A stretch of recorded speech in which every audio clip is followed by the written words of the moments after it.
तो नमस्ते जी। आज ये जो सवाल है 30 तो ऑब्जेक्टिव में महत्वपूर्ण लाया हूँ। यदि आप बिहार मैट्रिक 2026 में परीक्षा देने जा रहे हैं तो वो 19 तारीख के सीधे एग्जाम में लड़ेगा। प्रथम या द्वितीय दोनों में संभावना है आने का।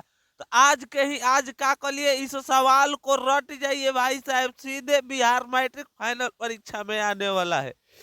एक भी ऑब्जेक्टिव मत छोड़िएगा, एक भी ऑब्जेक्टिव सीधे मैं याद करते चलिए। कमेंट में आज बताइएगा आपका 30 में कितना मार्क्स आया। समझिए आपका एक गलती हो गया तो समझिए बिहार बोर्ड में 1 नंबर गलती, एक सही कर लिए तो समझिए ये बिहार बोर्ड में 1 नंबर आ गया। तो पूरा वीडियो अंत तक देखिए। उससे पहले चैनल पर नए हैं तो आप सब्सक्राइब करें। इसी तरह के मैं गणित का भी ऑब्जेक्टिव बना दिया हूँ काकर, गणित कर भी जाकर आप लोग देख लीजिएगा। उसमें मैं VVI बता दिया हूँ। आज लाया हूँ संस्कृत का, तो ये वीडियो देख लीजिए। उससे पहले चैनल पर नए हैं तो चैनल सब्सक्राइब करें, लाइक करें और कमेंट में हमें बताइएगा आपको वीडियो कैसा लगता है। आप 30 में बताइएगा आप कितना सही किए। वीडियो अच्छा लगे अपने दोस्तों के पास अवश्य शेयर करिएगा। आइए बे टाइम वेस्ट करते हुए हम करते हैं वीडियो को स्टार्ट। सबसे पहले के क्वेश्चन सीधे बिहार मैट्रिक फाइनल परीक्षा में रहेगा। सत्य में जयति किस उपनिषद का मूल मंत्र है? तो याद रखिएगा कंठोपनिषद से। मंगलम पाठ में कुल कितना मंत्र है? तो याद रखिएगा 5 है। अगला सवाल देखिए, सत्य सत्य का मुख किस पात्र से ढका है? तो याद रखिएगा हिरण्मय पात्र से ढका है। किसकी जय प्राप्ति, किसकी विजय नहीं होती है? तो याद रखिएगा असत्य का विजय नहीं होती है। अगला सवाल, मंगलम पाठ कहाँ से संकलित है? तो याद रखिएगा बाबू उपनिषद से लिया गया है। महान से भी महान क्या है? तो याद रखिएगा आत्मा है।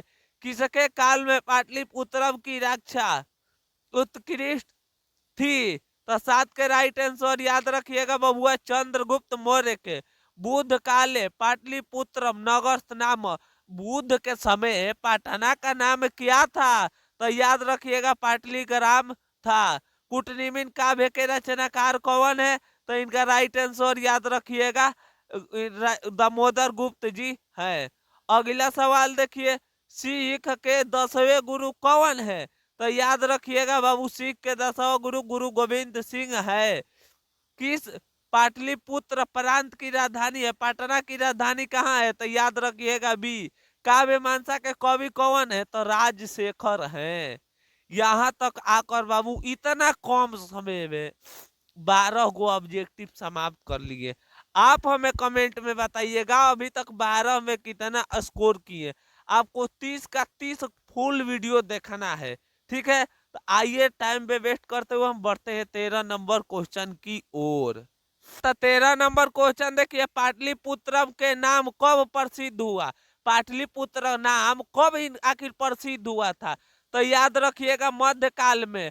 पटना का इतिहास कितना वर्ष पुराना है बबुआ? तो याद रखिएगा पटना का वर्ष 2500 पुराना है। यूनान का राजदूत कौन था, चाहे कौन थी? तो यूनान के राजदूत याद रखिएगा बाबू मेगास्थनीज था। अगला सवाल देखिए, पटना नगर की पालिका देवी कौन है? तो याद रखिएगा पटन देवी है। सरस्वती का कुल गृह किसे कहा जाता है? महानगर कहा जाता है। तो याद रखिएगा पटना का कहा जाता है। पटना शब्द किस शब्द से बना है? हो सकता है 2026 के पेपर में आ जाए। पटना शब्द किस शब्द से बना है? तो याद रखिएगा पतनम शब्द से बना है।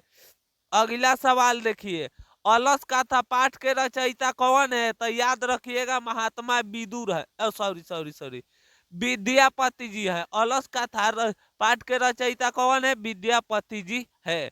नागरिक आलस्य, नागरिक नीतिकार आलस्य को क्या मानते हैं? तो याद रखिएगा बाबू नीतिकार आलस्य को शत्रु मानते हैं।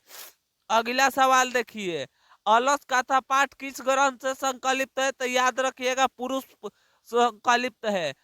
21 ऑब्जेक्टिव इतना कम समय में महत्वपूर्ण क्या कर दिए?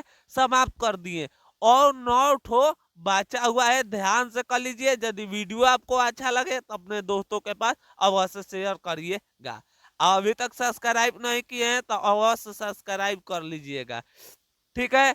22 नंबर क्वेश्चन देखिए, अलस कथा पाठ अहम कथ्यम कोलाहल किसकी युक्ति है? अहो ये कोलाहल कैसी है, आखिर ये युक्ति किसकी है? तब अब याद रखिएगा ये पहला आलसी की है।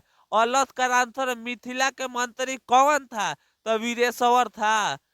अगला सवाल देखिए, वीरेश्वर कैसा मंत्री था? तब वीरेश्वर कैसा मंत्री था, चाहे कहाँ का मंत्री था? तो याद रखिएगा मिथिला के। थोड़ा सा क्वेश्चन में डिफॉल्ट है। अरे वचाल कितने वचांतिक किसकी युक्ति है? अरे वचाल तुम कितने बोलते हो, ये किसकी युक्ति है? तो याद रखिएगा ये चौथा के युक्ति है। 25 ठो ऑब्जेक्टिव का कर लिए हम लोग, समाप्त कर लिए।